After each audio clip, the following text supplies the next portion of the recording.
बिस्मिल्लाहिर्रहमानिर्रहीम। अस्सलामु अलैकुम। वेलकम व्यूवर्स, सिरात मुस्तकीम सऊदी न्यूज़ चैनल को देखने और पसंद करने का बहुत शुक्रिया। अगर आप मेरे चैनल पर नए व्यूवर हैं तो प्लीज़ मेरा चैनल को सब्सक्राइब लाजमी करिएगा और बेल बटन में ऑल के ऑप्शन को सिलेक्ट कीजिएगा ताकि तमाम वीडियोस बर वक्त आपको मिलती रहें। सऊदी अरब में मुख्तलिफ वीज़ा पॉलिसी के बारे में ताज़ा तरीन अपडेट आ रही हैं।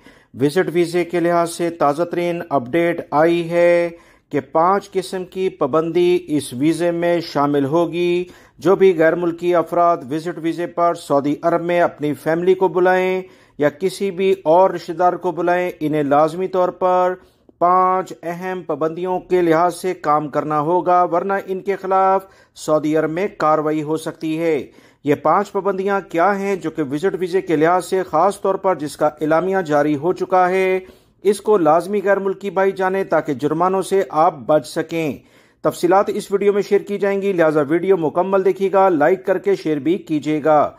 सबसे पहली अहम बात जो सऊदी अरब की वजारत की जानिब से जारी की गई है, उसमें बताया गया है कि सऊदी अरब में विजिट वीज़े पर आने वाले तमाम गैर मुल्की अफराद किसी भी लेवल पर सऊदी अरब में काम नहीं कर सकते। स्कूल में नहीं पढ़ा सकते, किसी ऑफिस में काम नहीं कर सकते, किसी घर में जाकर खदामा या किसी भी मजरों पर या साए खास लेवल का कोई काम वो नहीं कर सकते हैं।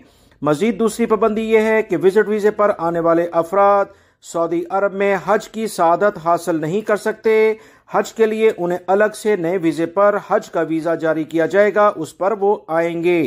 तीसरी पाबंदी यह है कि हज के अयाम में अगर वो सऊदी अरब में मौजूद हैं तो इन्हें उम्रे की इजाज़त नहीं होगी। आम दिनों में उन्हें उम्रे करने की बिल्कुल इजाज़त होगी। चौथी अहम पाबंदी सऊदी अरब में जो लगाई गई है कि विजिट वीज़े पर आने वाले अकामा वीज़े में इसे तब्दील नहीं करवा सकते, यानी परमानेंट वीज़े में ये तब्दील नहीं हो सकता है। सऊदी अरब की अहम वजारत की जानिब से ताज़ा तरीन मजीद जो अपडेट आई है, उसके मुताबिक 5वीं बड़ी पाबंदी 6 माह के लिहाज से इस वीज़े की आखिरी मुद्दत है। 6 माह से पहले सऊदी अरब से लाजमी जाना होगा। 6 माह इसकी एक्सपायरी डेट है, लिहाजा इस बारे में कोई किसी भी किस्म की नेग्लिजेंसी बर्दाश्त नहीं की जाएगी। जिसने विजिट वीज़े पर फैमिली या दीगर अराकीन को बुलाया होगा, वरना उसके खिलाफ कार्रवाई होगी। सऊदी अरब के टूरिस्ट वीज़े से मुतल्लिका कुछ ताज़ा तरीन अपडेट आई थी, जिसके लिंक आप अभी देख रहे हैं। इसमें बहुत अहम मालूमात हैं, मैंने अपने दूसरे चैनल पर यह मालूमात शेयर की हैं। आप मेरे दूसरे चैनल को भी सब्सक्राइब करें ताकि अहम तरीन मालूमात बर वक्त आपको मिलती रहे। मिलेंगे एक नई ताज़ा तरीन अपडेट के साथ, तब तक के लिए इजाज़त चाहता हूँ। अपना बहुत सारा ख्याल रखिएगा। अस्सलामु अलैकुम।